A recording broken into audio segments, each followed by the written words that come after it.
I've been to a countless number of government surplus auctions over the years. I bought all kinds of things from TVs to lawnmowers to a couple dozen cars even. I love going to these surplus auto auctions, and mostly it's because I'm looking for a good deal. I want to find that good looking, good running car and not spend a lot of money for it. But I love the hunt too.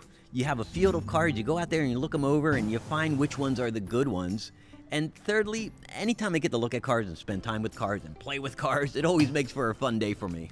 My very first experience with these surplus auto auctions was in the 1990s or so, when a buddy of mine went to the county police auction and he came home with an unmarked Dodge Diplomat. We called it the Brown Wrapper, and he only spent just a few $100s on that car, and it was a good looking and good running car for the time he had it. It wasn't until years later that I got to go to my very first surplus auto auction. It was through the state of Delaware. These were all state-owned vehicles.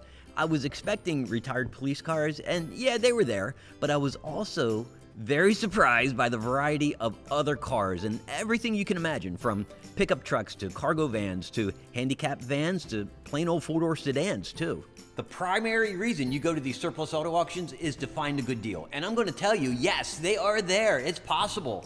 But it's not as easy as it seems, and those deals, they're few and far between. In the lot behind my shop, I have two examples of exactly what I'm talking about. This is a 1992 Chevy Astro van. It has modest miles at 124,000, cold air conditioning, no rust, runs great. I spent $1,000 at the surplus auction. This was used by a local school district near here. Once I got it home, another $100 in ignition parts and a new driver's door glass. This thing has been durable, reliable, dependable, drives great, looks pretty good. Since then, however, I'd put new tires on, new brake rotors, new pads, new wheel cylinders and seals and so forth. All in, I'm at $1,800 on this van. And if you went to Craigslist or Facebook Marketplace, you could find something similar for about $1,800. And right next to the Astro is my most recent auction buy. It's a 2017 Ford Taurus Police Interceptor, has 88,000 miles, cold air conditioning, it's all-wheel drive, it's the non-turbo engine. It has some small paint blemishes from where the sticker marks were, and there's some scratches in the hood. This car looks good, it presents well, it drives nice, there's no issues with it that are significant in nature. This car, if you went to Facebook Marketplace, it may be in the 8,000 to 9,000 range for a similar car and similar condition miles. This represents one of those good deals that you can find at these auctions. And at the opposite end of the spectrum, I bought this Jaguar from a New Jersey State Police impound lot. And cosmetically, it was quite nice when I got it, but mechanically, it's a disaster with the engine seized, with the brakes blown out, and the radiator leaking. This is a perfect example of some of the bad deals that you can also get at these auctions. You see, some auctions like that Jaguar, they do not allow you to come on site and check out the cars, while others give you a preview period to do an inspection. And when you're at that preview period, there's some things that you can and can't do during your vehicle inspection. For instance, you can start it, you can feel the brakes, you can engage the transmission, you can turn on the heat and the air conditioning, you can check the lights and the other electrical items. You can even plug in an OBD code reader. But there are some things that you just can't do, and the biggest is you cannot drive the car. Also, this inspection period, it's typically for a specific time and a specific date for you to go through the cars and look them over and look for rust and all the other inspection points that you want to make. If you miss the inspection period or that window of time, you're SOL. There's no secondary time and date to come out and check out the cars. You have to accommodate their schedule on their terms, their rules, and their timing.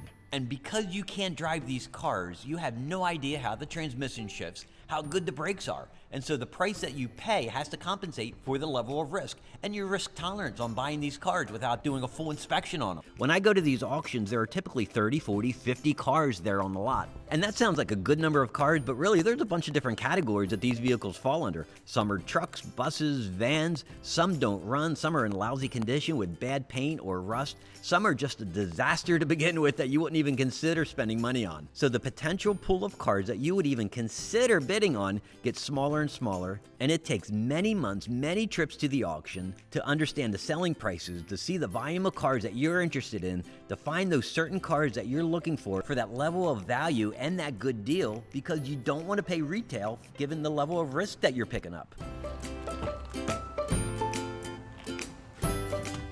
So now you've gone to the auctions, you went to the previews, you studied the cars, you know the pricing, you're ready to buy, but before you make that very first bid, you have to understand your financing options. And quite frankly, there aren't any.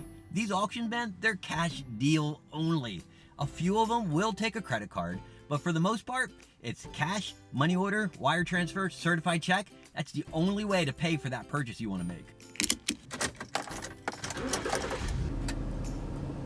So despite all of the risk, and the time commitment, and the limited selection of vehicles out there, and the need for cash, the limited service history that you get sometimes with these cars, it makes buying at these surplus auctions extremely difficult, chancy, and time-consuming. But despite all that, there still can be some great deals out there.